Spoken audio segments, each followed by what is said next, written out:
Welcome. I'm Catherine Brunch of Canine Support, and thank you for joining us today to celebrate 50 years of Tellington TTouch. Today, I'm very excited to be joined by Marie Miller, who is one of our 4 UK Tellington TTouch instructors for companion animals, and is also a huge lover of German Shepherds and has 2 of the most gorgeous German Shepherds I've ever seen. So welcome, Marie, and thank you for joining us today. Hello, yes.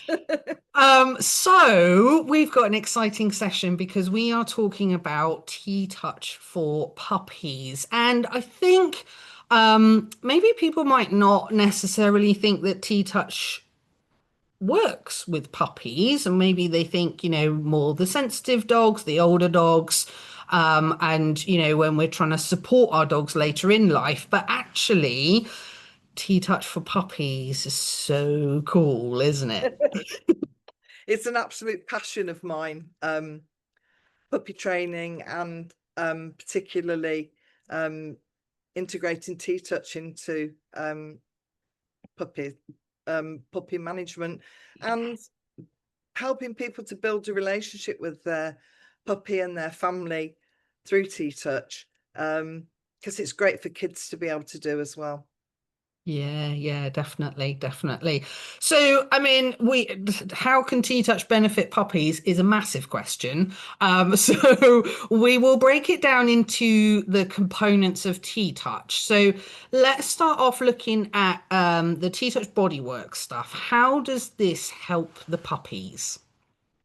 I think generally, building relationships with their people, and it really helps people not to overwhelm puppies, because everybody can get a little bit overexcited, start scrubbing coats, getting puppies really excited, and then getting upset because the puppy starts biting and play biting and interacting in that way. So actually teaching people to slow down, how they speak, and how they touch, and using the back of their hands initially rather than going in with the palm of their hands, because most puppies have been picked up and moved around, and you don't know how gently that's been done or not. So for all dogs really, but when I'm sort of introducing myself to any dog, I'll use the back of my hand. And of course, it's more than possible to do our TTouches with the back of our hands, and not necessarily the palm. So that is a lot less threatening than that coming towards you for most puppies. And that's a really important thing for people to understand, particularly children, because they can't get too rough and grabby if they're touching with the back of their hand. Yeah, absolutely. And it's funny, I went to a friend's party, birthday party last year, I think it was, and there was I don't know, young teenage lad there petting the dog, and the dog was like, oh, every time. And I was just Yeah, like, just be more gentle and just stroke with the back of your hand. And the lad looked at me like, you weird woman, and I'm just like, just try it. And so he did this, and the dog was like, oh, so much nicer. You could see the relief on the dog's face. And I was just yeah, like, yeah, well, just done my little bit. I'm supposed to be here for a party, but I accidentally just dripped in a little bit of tea touch. yeah. But it is, isn't it? And I think it's just this traditional way that we should pat the dog on the head and we should rah with them. And it's just a bit Yeah, and the overwhelming. whole as soon as a dog comes near you or puppy comes near you, you should put your hands on it. No, don't. No. Just pause, give them a chance to acknowledge you, realize that you're safe. Mm. And if you put your hands towards a dog and it backs away or it looks concerned, just stop. Don't it's not this sort of red flag where you've got to prove that all dogs love you. They're much more likely to come and interact with you if you're not automatically trying to touch them straight away. And that's a really important thing to get across in puppy class. Yeah, definitely.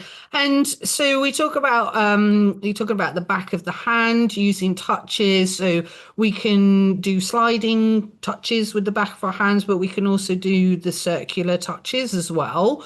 But those touches really support the dogs with reducing their touch sensitivity, isn't it? And Yeah. building trust that we can touch down their legs and touch their mouths. And this kind of stuff helps with, later on husbandry things, doesn't it?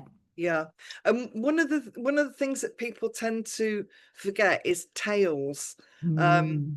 and I was working with a puppy Vizsla yesterday. And that and it's really interesting because for most people, when you say, has your dog got any areas or puppy got any areas where they're a bit sensitive for you touching? Oh no, no, they're fine with me touching them all over. Um, and we were talking about a different Vizsla that had got a problem with its tail. So I was demonstrating on this puppy. And she was great being touched in most places. But as I moved down her tail, I did just a little circular movement with the base of her tail and then pearled gently down her tail.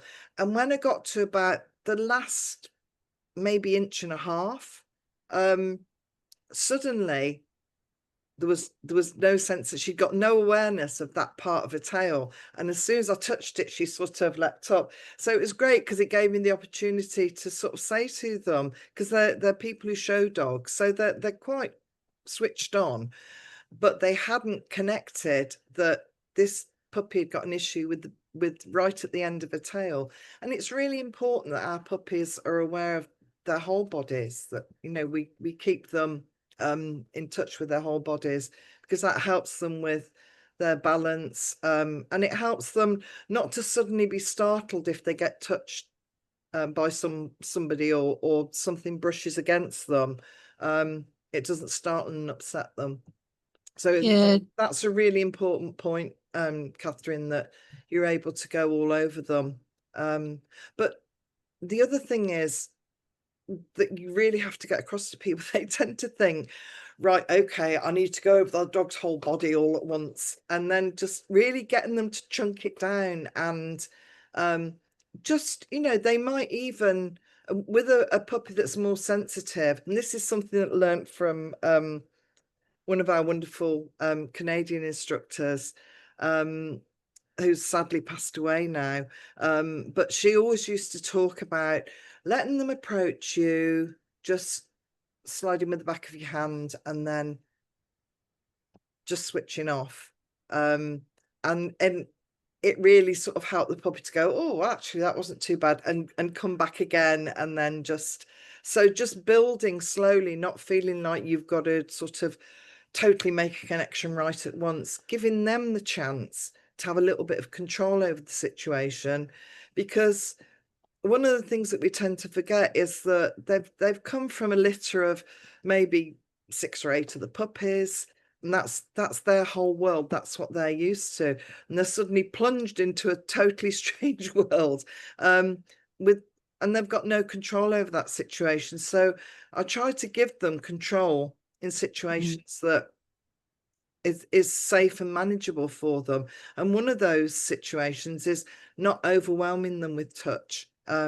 Just maybe doing a little bit and stopping, and just seeing if they want to come back, and because, as you know, once they get used to TTouch, they go, oh yeah, more. And they do come back and invite you to touch them. um and it's again, it's really important to um get people to be observant and notice what part of the body does the puppy present to you, Mm. um, and what parts of the body does the puppy keep away from you, because dogs are really, really good at sort of giving you the parts of the body that they feel comfortable with and keeping the rest away. And it just means that you can just advance and retreat to those areas. So know their safe areas, so that you can do a little back of the hand touches there, then just touch an area that's more sensitive, then come straight back to a safe area. So almost before they're aware of it, but the nervous system's blueprinted that little touchdown there, um, and that you've come back and made them feel safe. So the other thing that's really important about TTouch is it creates a feeling of safety. Mm. Yeah, in them and in us. Yes, absolutely. Yeah, yeah. And I think it's that drip feeding that information in, isn't it? And talking about tails and feet and legs, that kind of stuff. And it's important to start somewhere where they're comfortable, isn't it? And then just Yeah, venture off down some other end and then right. come back again, and always stopping before they ask you to stop, stopping before Absolutely. they make that little movement, or perhaps a little side look, a little lip lick even. Those little whispers of, oh, not too sure about that. And it's stopping before they have to say something, isn't it? And it's really important to point those things out Mm. to the family, because we can't assume they're not TTouch practitioners. They haven't done any TTouch training. We can't assume that they automatically know those things. So quite often, if you're not sort of pointing things out to them, they don't notice the little glance to the side, or Yeah. just that little freeze moment, or them closing the mouth and just holding their breath. So being able to point that out to people is really, really helpful. And it's one of the areas that where I use the free groundwork, because everybody's busy watching the puppies having fun, or so they think, but then you're able to point out these little subtleties of body language, where the puppy might be showing a little bit of concern or a little bit of overexcitement, or whatever. So Yeah, yeah, that's a definitely. really important point, that people need to learn to recognize when their dog feels uncomfortable before Mm. they need to shout about it. Yeah, yeah, definitely. Before we whiz on to our free work stuff, you've got a really cute little video of Ted, your puppy, haven't you? And it's kind of like, how soon do you introduce TTouch? And I'll let you tell the story of Ted. Okay, so, oh, is this it? Yeah, need to open the video.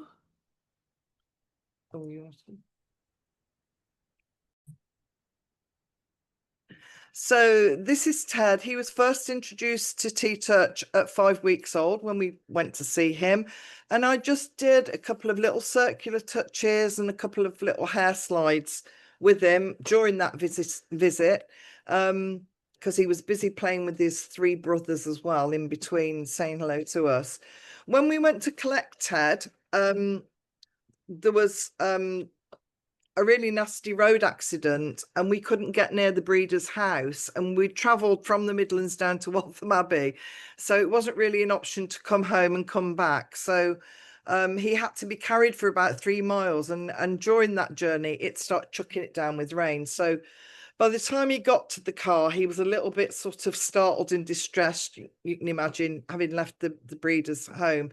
Yeah. So this is Ted in the car. And as soon as I started to do some TTouch with him, it was almost as if his nervous system went, oh, I recognize this. Um, and I'm just doing some little circles with the back of my hand, a little bit of an air slide, and then just moving down his body and doing some hair slides. And basically, he fell asleep before we got to the motorway, and he slept all the way back to the Midlands, which was a good sort of 2.5 hour journey. Um, Amazing. so this is Ted, already gone to sleep now. So tiny. I know. Well, he was literally 8 weeks old when we picked him up. So yeah, bless him. But Brilliant. that's all it needed, really, to just help him to feel comfortable again. Yeah, definitely. And that is, like you said, you'd seen him visiting as he was sort of 5 weeks old, and then did a little bit of TTouch with him. It's kind of like doing the T-touch when you don't need it, even though it's still going to be really helpful, isn't it? Because Yeah, then they have this really positive experience of T-touch. And got a really then when you got, do need it, it works really well. I've got a really fascinating story about that. Mm, Maria Johnston and I, it's some years ago now, went to do some work with the Guide Dog Breeding Centre. We went to do a one-day workshop for their staff, and they brought various dogs in, and they brought in an adolescent yellow Labrador bitch that they'd been having some sort of anxiety. She'd been having some anxiety issues, and they were concerned that she might actually um, have to sort of stop. They'd have to remove from the program. And Maria was working with her, and she started to do some T-touches with this youngster. And the dog's body just went, and she just totally relaxed. And her person who looked after her was like, "Oh my goodness, I've never seen her as chilled as this." And she just really lay down. Anyway, we went on for lunch break. And when they came back after lunch, this puppy had been imported from the guide dog program in the USA. And when she went back and looked at her notes at lunchtime, she said, just for interest, this puppy had actually experienced T-touch in the USA before it was. And that's how amazing. strongly it impressed the nervous system, because that had been months before. But just starting those little circular touches, they were so powerful, the puppy just relaxed. It's amazing. Amazing. It is. I love it. I love it. Awesome. Right. So let's move on to then our kind of T-touch free work enrichment playground. And do you want to start off with your little video first of all so that people can see Okay. puppies having fun?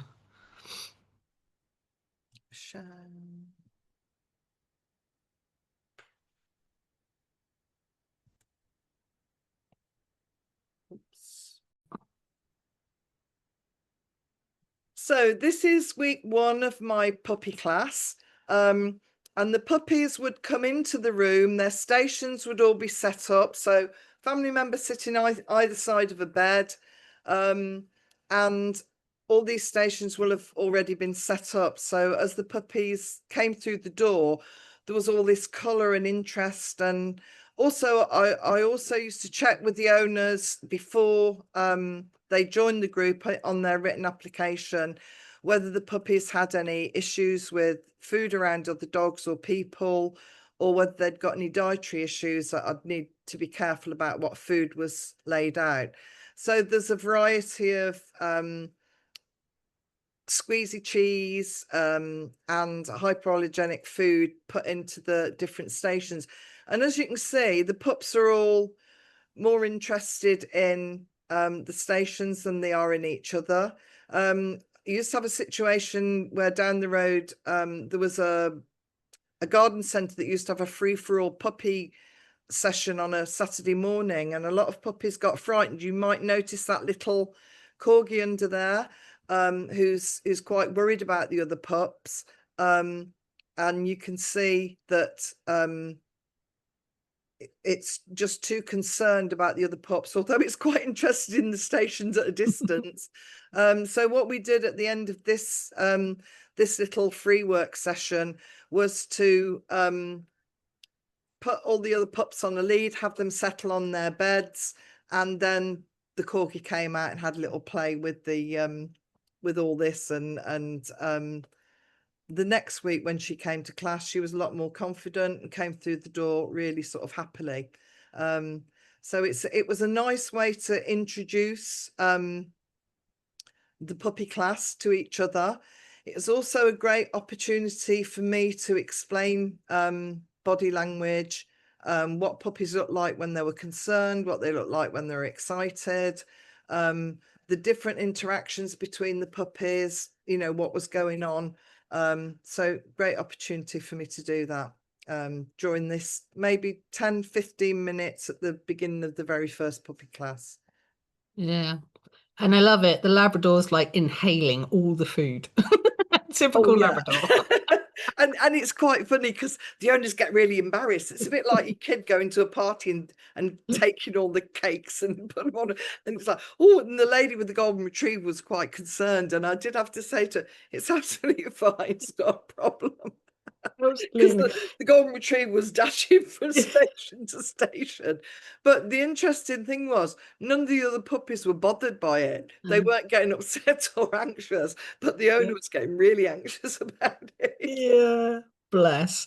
And this really helps start to build their confidence, and we think about socializing puppies, and we think they need to explore different places and meet different dogs and all this kind of stuff, but actually experiencing different shapes and different colors and different surfaces is also equally as important as going out and learning about the world at the same time, isn't it? Yeah, and one of the things again that um with this sort of free work, it gets the puppies used to it. And then I had little snuffle mats, so that, or I'd tell people to sort of maybe wrap treats in a bit of a towel or something, so that when they were taking the puppies to somewhere where they might feel less comfortable, they could just set up this tiny bit of free work for them that the puppy would recognize and just be there on quite a loose lead. And there's a couple of videos with how I'd started to introduce a long line and then a lead while sort of doing some groundwork exercises. So we'll Yeah. see them in a bit. Yeah. And before I forget, can you show that other video with your piano? Oh golly, yes, yeah. Yeah.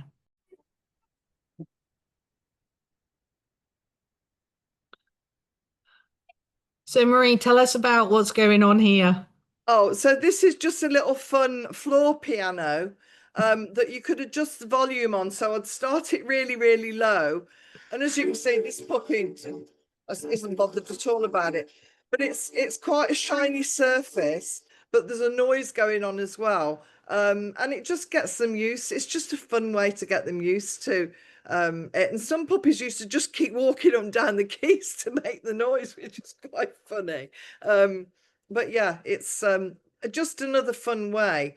So what I found was the more you could introduce color and sort of fun noise, the more, because everybody relax. Because one of the things I learned really early on for Ian Dunbar was about sort of smiling and laughing around puppies, because people tend to get really, really tense like this. So anything that you can create that's fun is really good. Yeah, so it's that's why we had the floor piano. And if a puppy was frightened of it, we just used to turn the sound off, get them used to the surface first, and then maybe have it, because there was an automatic setting, and I could put it up the other end of the room and just have it sort of playing away while the puppy was interested doing something else. But it was just a bit of fun, really, as much Yeah. to make the owners laugh as being fun for the puppies. And learning when things are fun, learning happens so much more naturally, doesn't Yeah, it? And for that's people the and for best. dogs. Yeah. Yeah, absolutely, absolutely. Awesome. So let's move into then T-Touch Groundwork, also known as the playground for higher learning. How does this help puppies and their owners, basically? Okay, so there's a huge connection between physical and emotional balance. So if a puppy or any animal or person, if they're feeling anxious emotionally, they'll tense certain areas of their body, and so that affects them physically. So they're totally interlinked. So being able to help them to relax and to feel confident in their movement, have a good awareness of their body, so that T-Touch was grounded in the work of Dr. Moshe Feldenkrais when Linda did a course with him. And that was for people and it was based on awareness through movement. And that's where Linda got the idea of how do we introduce this for animals, because obviously Moshe could tell them how he wanted them to move their body. You can't tell an animal how you want it to move its body. So the groundwork exercises really sort of stemmed from there, and they're just so hugely beneficial to puppies, because puppies grow at a really fast rate, so their body quite often grows much more quickly than their mind catches up with. So finding fun ways to actually help them to be aware of their own movement really increases their confidence generally. So I started training dogs quite a long time before I learned about TTouch, maybe sort of 12 years. And I first learned about TTouch early in the 90s. And the difference between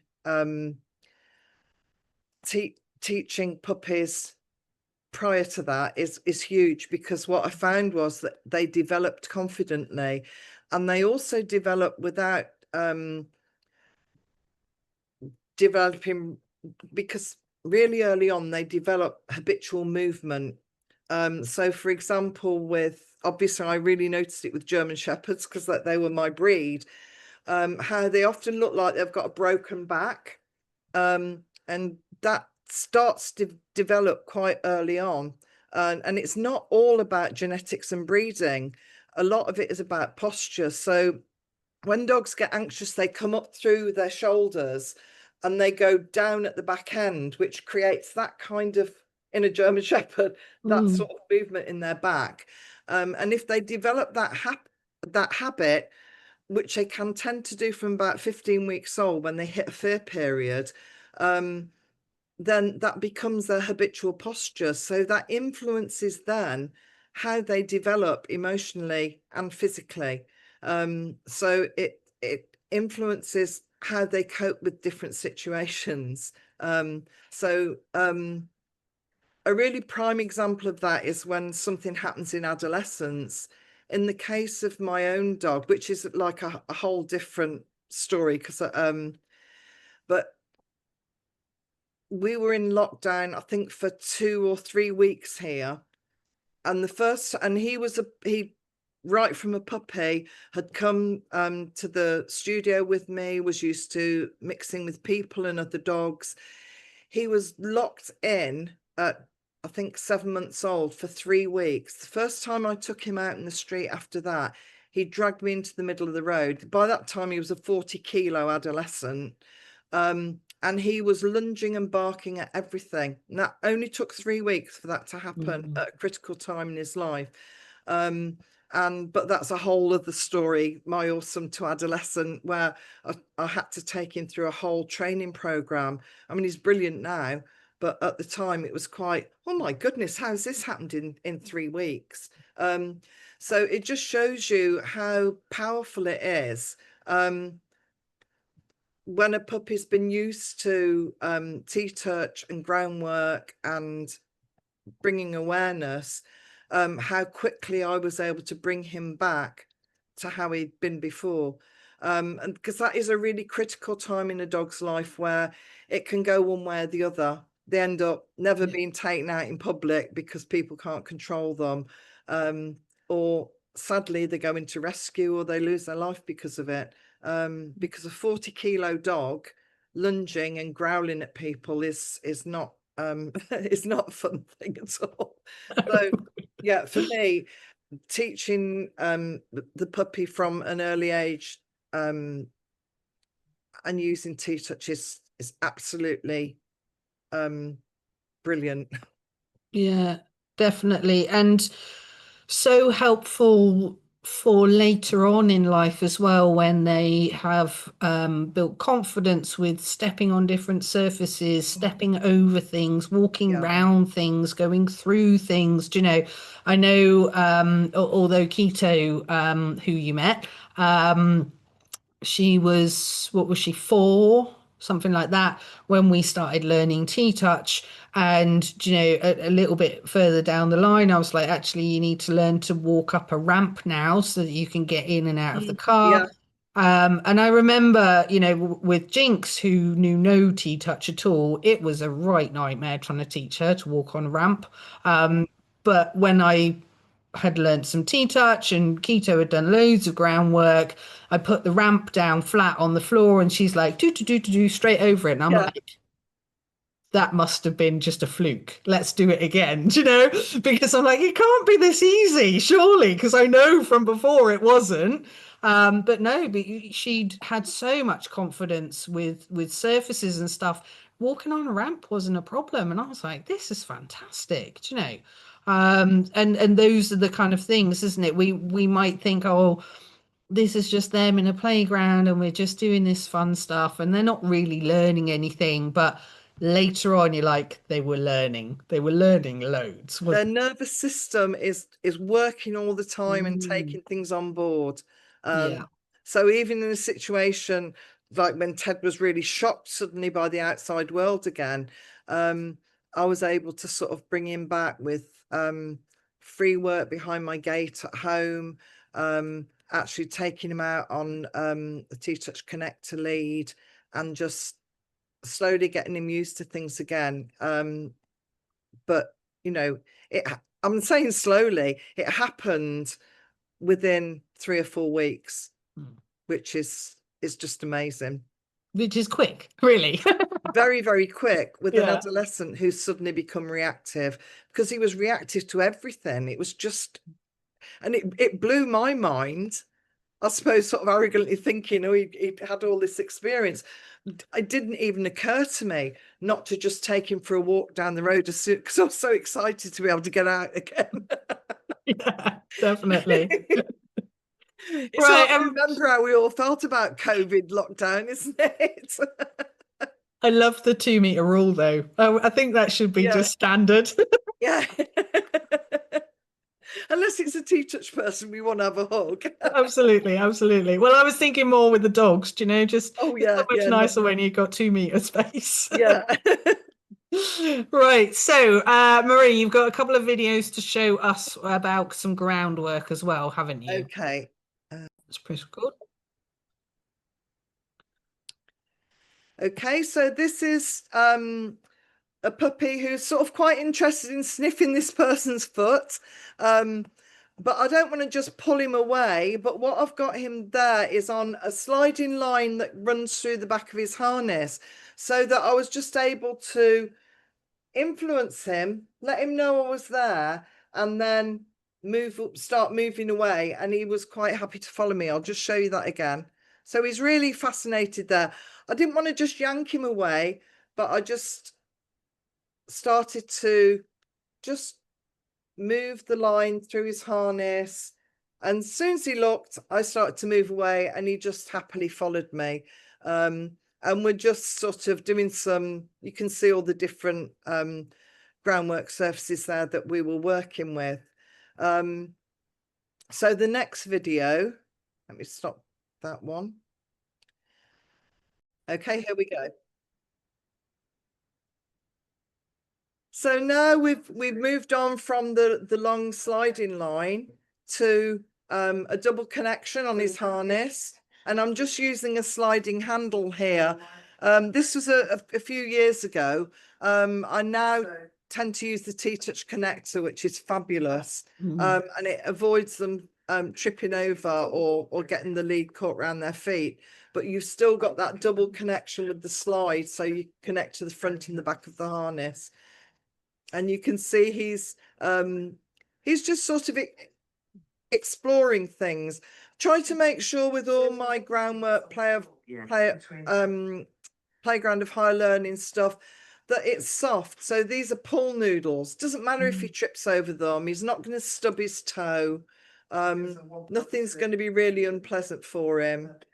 And he's just sort of, and he's hooked his foot up. I've not made a big drama about it. I'll just unhook him casually. But you don't tend to get that problem with the connector. They don't tend to step over the lead.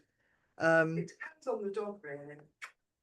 Yeah, and I think the T-Touch connector is more useful for smaller, short-legged dogs as well, isn't it? It's And to be honest, it's an absolute godsend for big dogs. yeah. Now that I'm teaching Ted to walk with my rollator, it's been absolutely invaluable.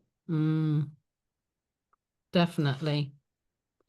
And if you stop your share for a second, I have conveniently, look at this, I have a T-Touch connector, and Yay. I'm wearing the wrong colored clothes. So it's like a lead with the two clips on either end, and then we have this tab that slides across, and this is the bit that we attach the lead to, isn't it, Marie?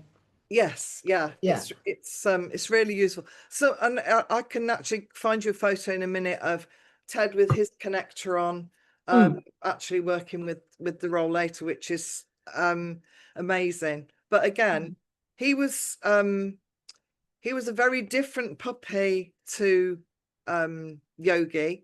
Yogi was selected for his calmness. Ted was selected for his higher working drive because I wanted to do competition work with him. And then obviously we had COVID, and then we had my illness, and so that didn't happen.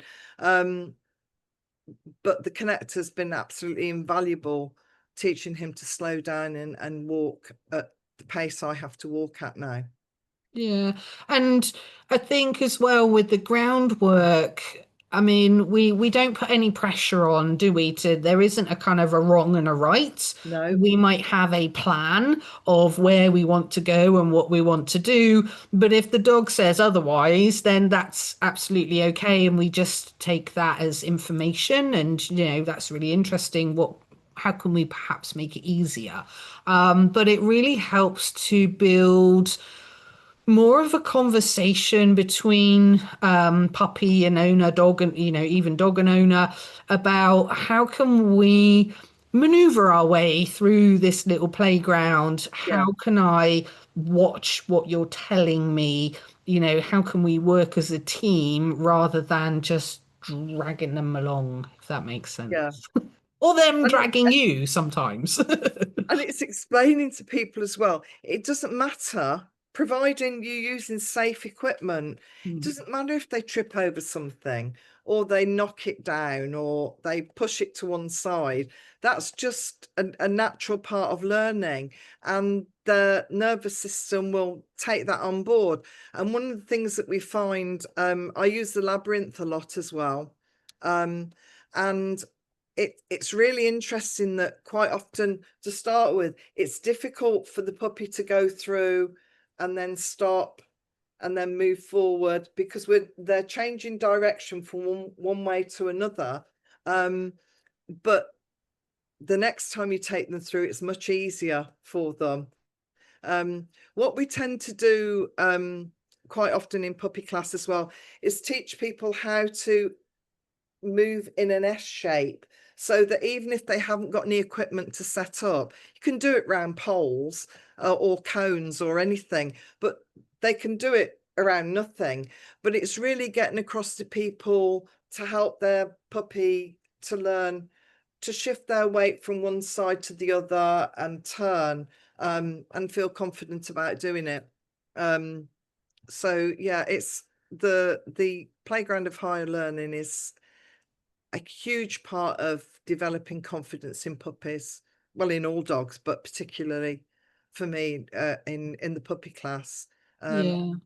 And I think as well, sort of going back to what you were saying with when you had the sliding line, is that, a puppy or any dog might want to kind of really go and investigate something. And it's a real kind of tendency to just want to pull them back. Yeah. And just because we can doesn't mean we should, isn't it? It's like, how can you actually do something different? So that sliding with the rope, but even just stroking the lead to just go, maybe we could just go this way. Get their attention from what they're aiming towards or stuck on. I always use the analogy with people when I'm trying to explain to the family. That if I was walking down the road with you and just sort of holding onto your elbow and decided I wanted to look in a shop window, how would you feel if I just suddenly went like that and dragged you with me? Your natural reaction will be to pull back away. Whereas if, as we approached, I just sort of touched your elbow and said, oh, let's go over here.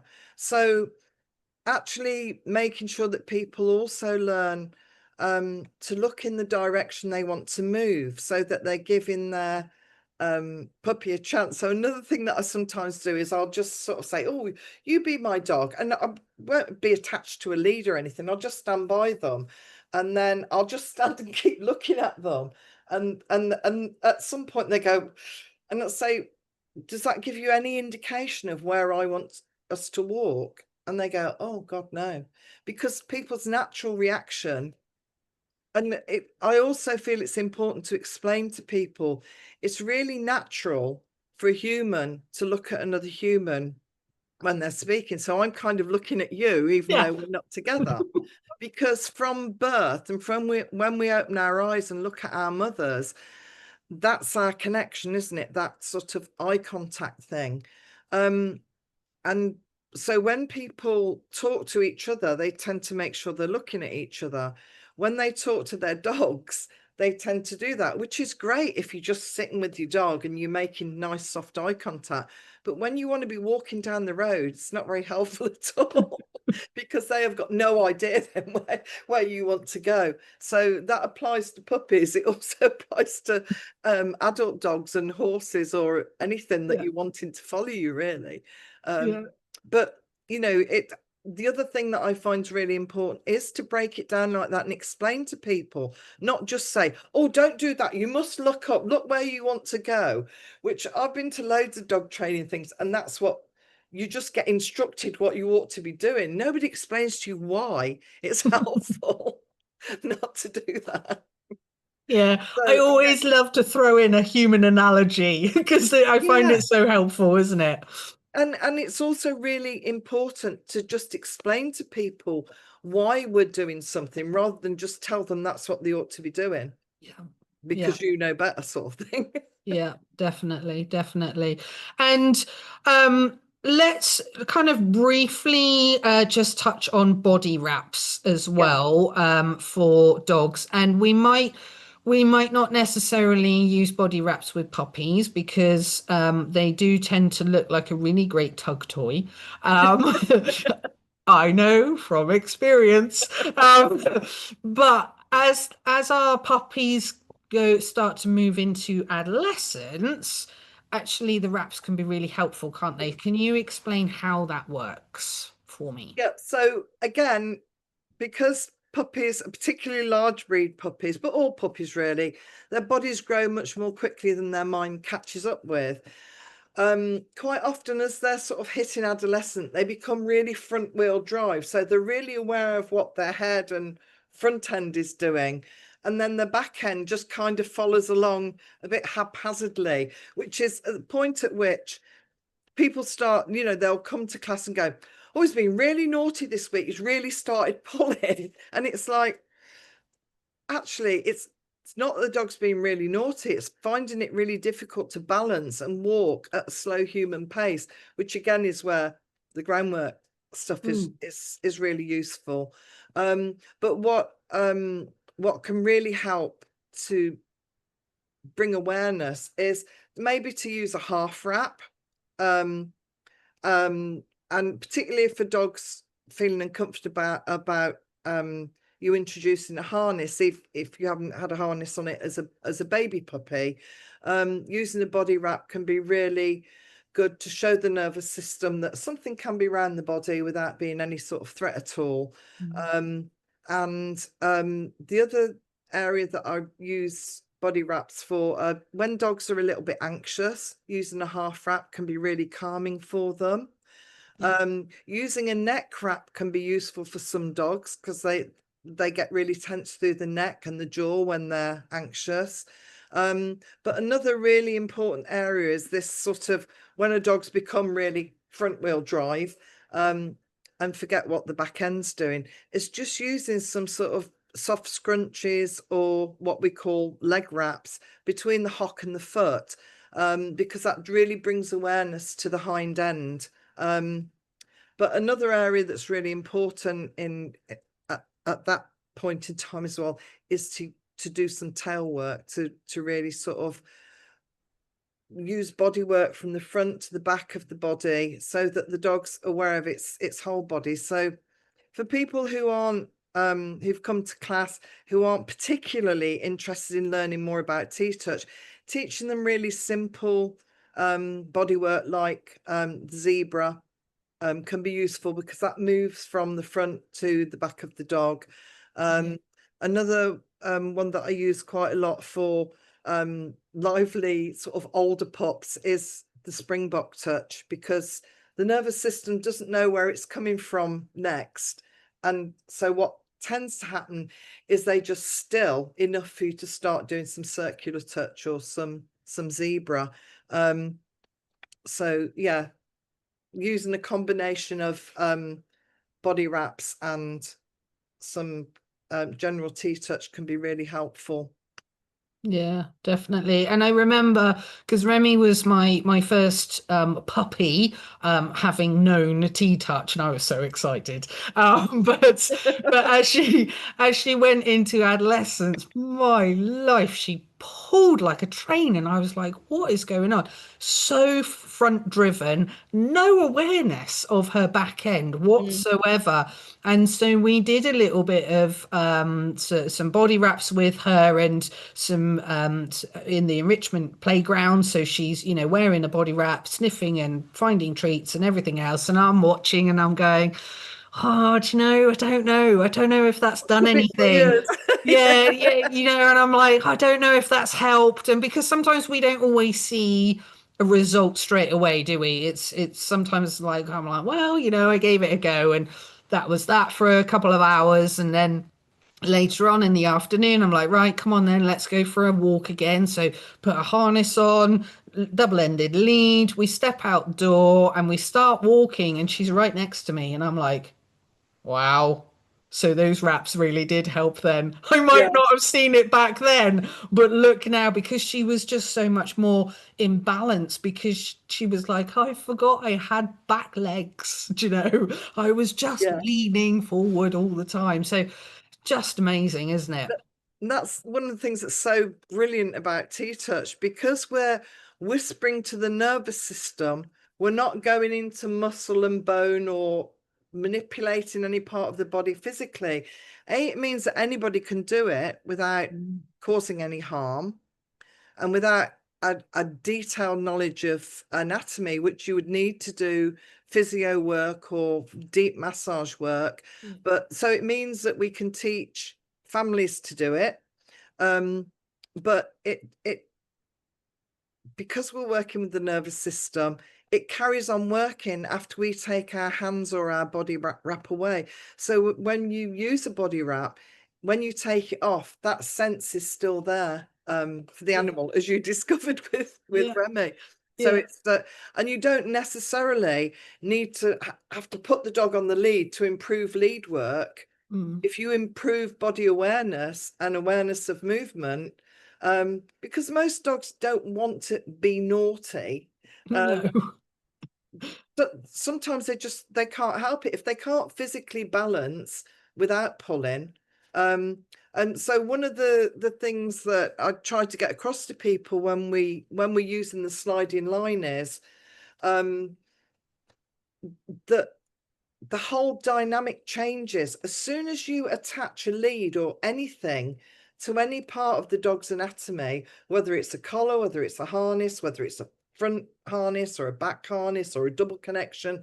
As soon as you attach something to it, it changes balance and dynamic, because your balance comes into play as well. So one Mm. of the things I didn't stress when I was showing the video of the long line that I tried to get across to puppy owners is the reason that we hold the lead in both hands is to balance the human, so that although we're using that hand maybe to influence, we've got the end of the lead in this hand because that encourages people to sort of stand up. So again, sometimes it's really helpful to get somebody to hold the end of a lead, and then you just hold it in one hand and it affects your physical balance, and then you hold it in both hands and explain to them what that difference is. So because there is a huge dynamic change when you attach something to anybody, really, to another being, because you've got that connection there suddenly, and they're not just following you. Definitely. I love it. I love it.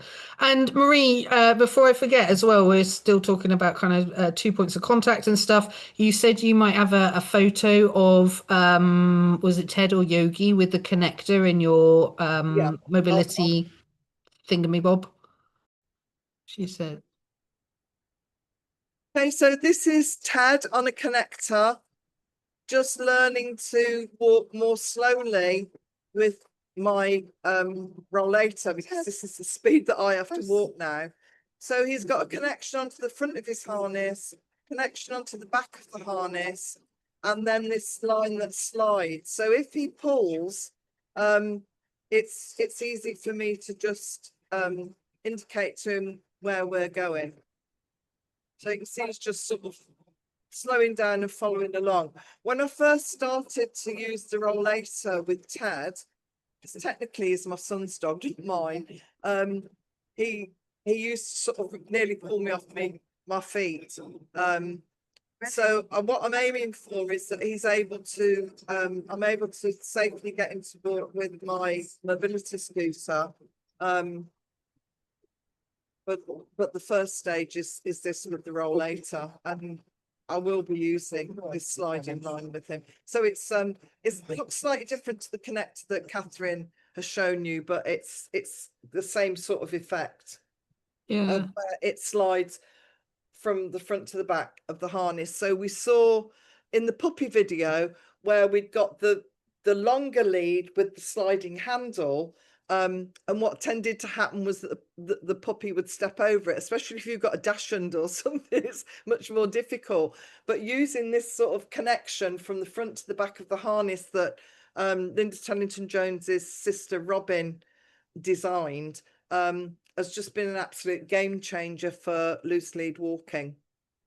Yeah, absolutely. Awesome. Thanks for sharing that, Marie. Fabulous. Right. And I know we can sit here talking about puppies and TTouch all day, can't we? But I have one more question that I'm asking everybody. What is your favorite TTouch and why? Oh, that's like asking me to pick a favorite chocolate out of my favorite chocolate box, isn't it?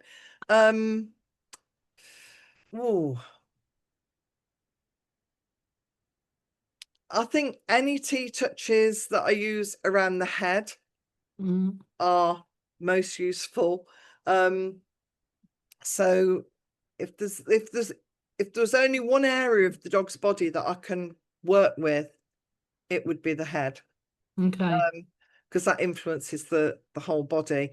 But yeah, I haven't got a favorite, because the thing is, you use what's appropriate. So as you can see, that tiny little video with Ted, I used air slides, I used circular touches with the back of my hand, I used touches on the point of his jaw, and I used hair slides all down his body. So that was what he needed at that moment in time. Yeah.